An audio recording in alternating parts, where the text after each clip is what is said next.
Buenas tardes, bienvenidos, gracias por la espera. Bueno, mi nombre es Josep Vega, como ya lo anunciaron. Soy cofundador de Science Growers junto con mi amigo Sebastián y también soy estudiante de Biología Pura de aquí de la Universidad Pedagógica y Tecnológica de Colombia. Y hoy les voy a hablar sobre un estudio que realizamos el año pasado en Chaparral, Tolima, sobre una descripción fenotípica y fisionómica de 3 variedades de cannabis sativa. Bueno, primero voy a tratar de hacer como una reconstrucción histórica sobre cómo es la clasificación o cómo ha venido siendo la clasificación del género, ya que ha sido un poco confuso. Este género empezó a describirse primero con Linneo, con unas variedades de cáñamo que llegaron a manos de Linneo en 1753 y que las pudo describir como cannabis sativa, pues como eran usos oficinales. Luego Lamarck tuvo la oportunidad de adquirir un material de la India y describió este material como índico gracias a sus propiedades terapéuticas. Lamarck también pudo diferenciar en esta época los dos tipos de cannabis principales, que eran cannabis sativa, que era con usos generalmente para cuerdas y que se utilizaban para la construcción de los barcos. Estas variedades pues tienen rasgos bien particulares y pues se diferencian generalmente por los tipos de folios. Como podemos ver, las cannabis sativas son más esbeltas, alargadas, tienen un porte demasiado alto.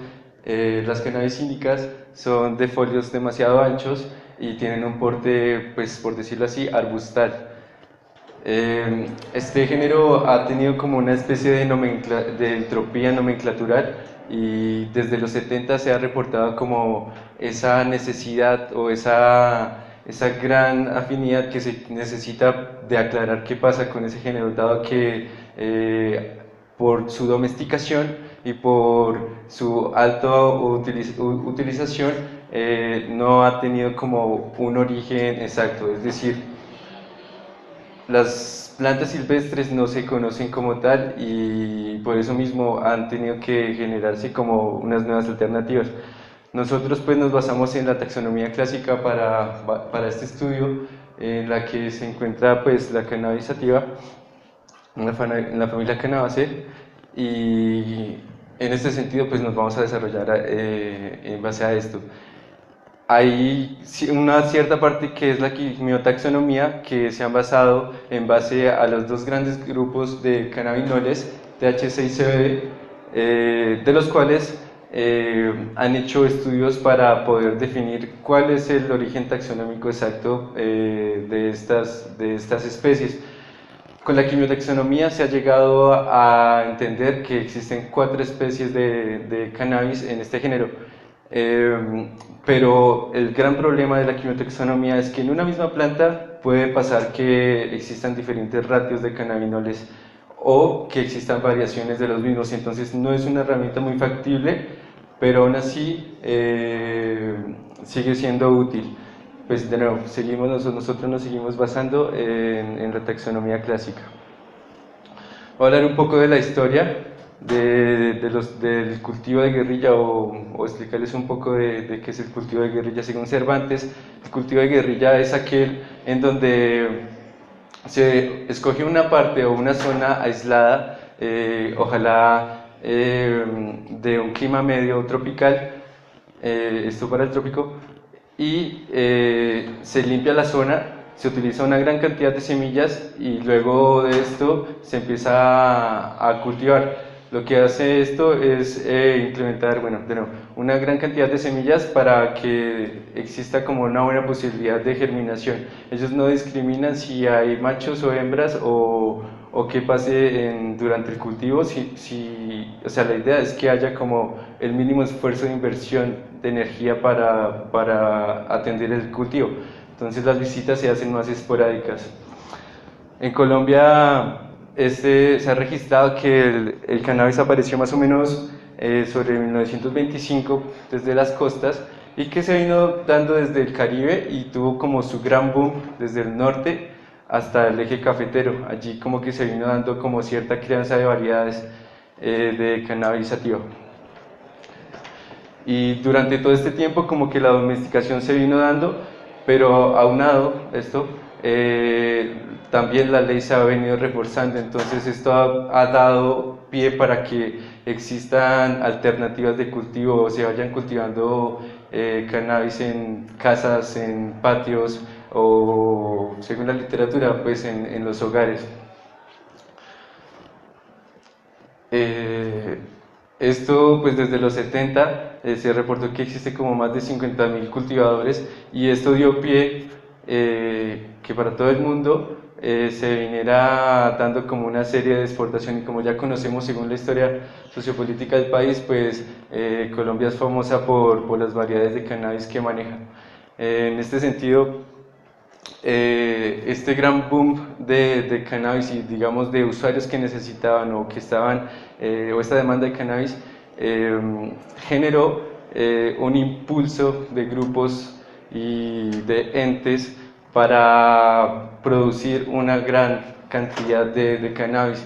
Estas prácticas pues se vinieron acompañadas de nuevo, así como les vengo diciendo, cultivos de guerrilla, con prácticas muy insalubres en los que se hace a gran escala, donde no hay cuidados o técnicas o buenas prácticas de cultivo, y lo que hace es generar un material insalubre que coloquialmente pues se conoce como capuche y que llega a las urbes del país. Estas prácticas pues generan un gran impacto ambiental, por lo mismo, porque hay un desconocimiento grandísimo en los químicos, en las sustancias que se utilizan, fertilizantes y abonos organofosforados demasiado dañinos para el medio ambiente.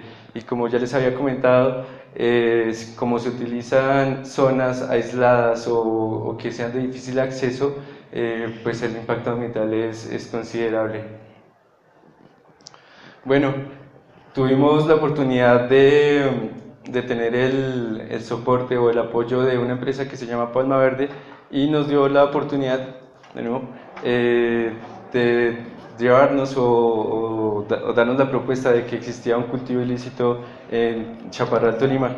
Pues nosotros mismos nos preguntamos como, qué bueno esta oportunidad de estudio, y nos preguntamos cuál sería el estado fenotípico y fisionómico de 3 variedades de cannabis sativa en este cultivo.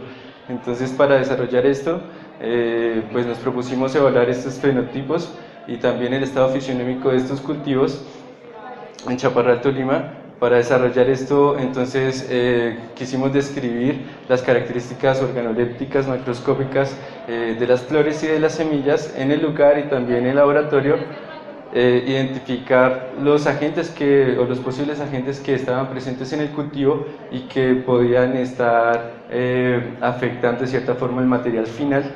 Y además de esto quisimos relacionar las características fenotípicas, todos los agentes que estaban presentes en este material y cómo podía afectar esto en el cultivo. Bueno, el área de estudio es Chaparral, Tolima. Tiene una temperatura media de 24 grados centígrados.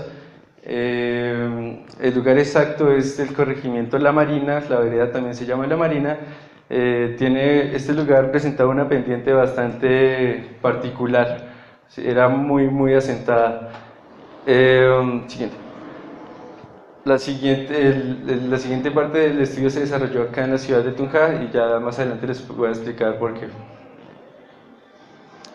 Bueno, para evaluar los fenotipos, pues tuvimos en cuenta ciertos aspectos o características que eran como los patrones de la semilla y también las características propias del embrión, la expresión de los tallos y las hojas, el porte general y la similaridad entre individuos o de las variedades que podían existir ahí, la expresión floral y algunos rasgos más cualitativos tales como el aroma, como el espectro aromático, la coloración de las flores, el estado de los tricomas y el color de los cálices. Para evaluar la integridad genética de las variedades, pues hay que tener claro que como ha sido alta su persecución y ha sido tan perseguida este tipo de planta, la literatura es un poco escasa y más en estos términos de botánicos. Entonces, pues la literatura que se consigue es propia de cultivadores expertos o gente que ha recopilado información a través de los años. Afortunadamente, Huergo, un argentino, logró hacer una clasificación o estandarizar o hacer una escala para tener una confiabilidad de las semillas. La estableció de 1 a 6 y tiene parámetros en cuenta principalmente como lo son el origen de los parentales, también el origen espacial de las variedades y ya mucho más específicos como los metabolitos secundarios, los tipos de fenotipos, entre otros. Bueno, tuvimos en cuenta para evaluar el estado fisionómico cómo los cultivadores veían o tenían la prospección acerca del cannabis, como también el hecho de qué prácticas tenía, como los abonos, los tipos de fertilizantes que utilizaban, las frecuencias, los usos, en fin, todas las prácticas de cultivo. Las pruebas ex situ se hicieron como un control del desarrollo, donde ellos nos facilitaron las semillas de cada una de las variedades que pues, para ellos eran variedades y nosotros las cultivamos acá en Tunja. Obviamente bajo los parámetros legales cultivamos 18 plantas, las dividimos en 3 grupos y empezamos a hacerles un seguimiento continuo, casi que a diario. También evaluamos en laboratorio el porcentaje de viabilidad y germinación de las semillas, como también gracias al apoyo del grupo de biología ambiental de la universidad. Evaluamos también los fitopatógenos que estaban presentes en el material de Chaparral Tolima. Trajimos material de allá, de cada variedad, y los evaluamos acá en laboratorio. ¿Qué se encontró? A nivel fenotípico. Según ellos, nos decían que existían 3 variedades. Para ellos esta era Creepy, esta era .72 y esta era de la sierra. Según ellos, el origen era de la sierra, pero pues no tenían como tampoco un origen parental conocido, es decir, no se conocían los padres o las madres de estos fenotipos.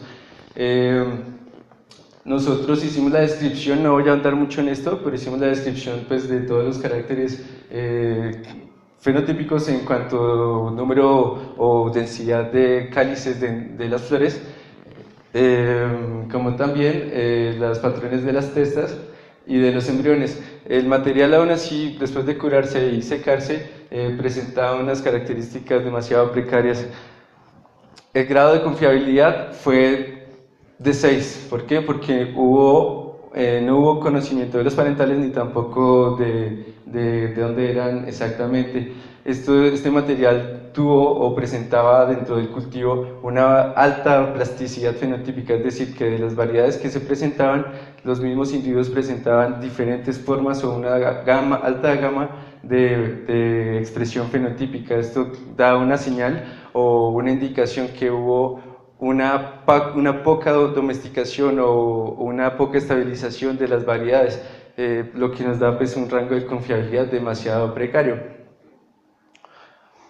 En el cultivo se encontraron 150 ejemplares en estado de floración medio a tardío.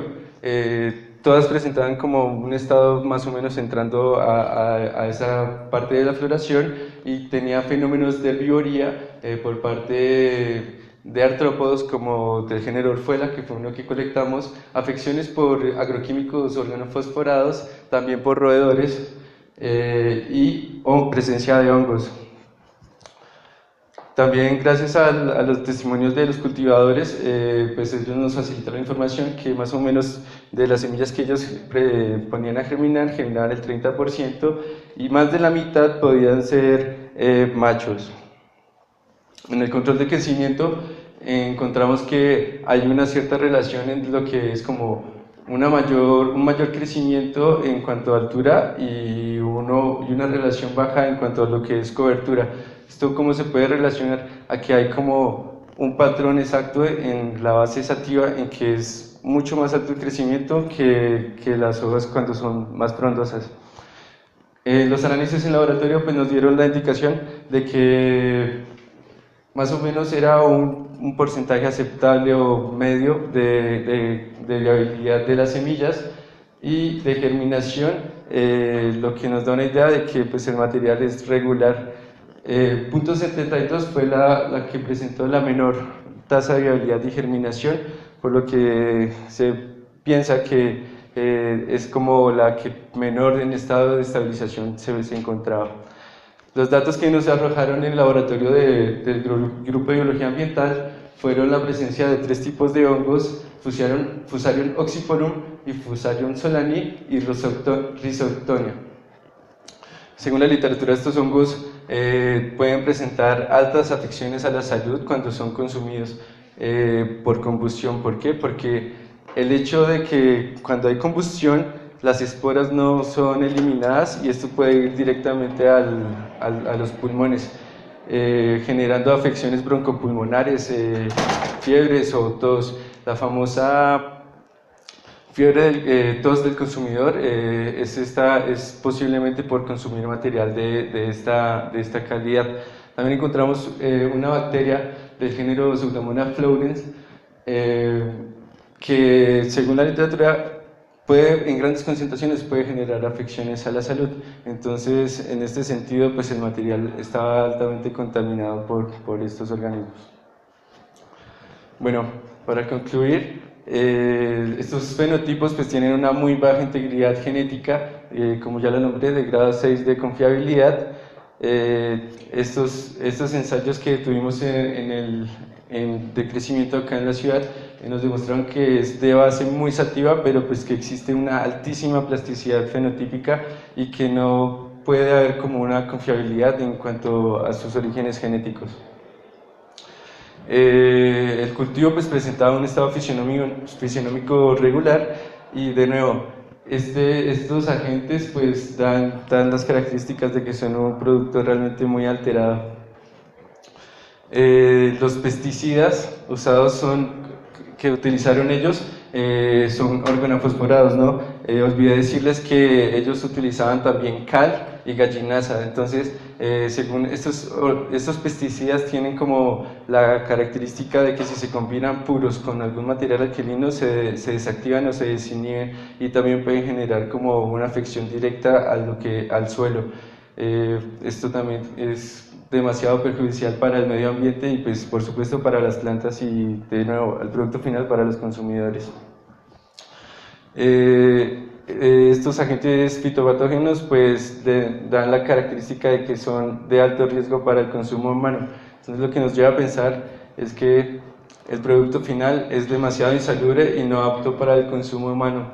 Entonces pues ya como manera de cuña y pues de consejo, como desde Science Growers, pues nosotros aconsejamos que realmente, ya sea para uso terapéutico o para uso recreacional, es mucho mejor conseguir semillas de bancos reconocidos, certificadas, y de nuevo tener un conocimiento de qué se quiere, qué se desea, y tener más conciencia en cuanto al consumo de la planta.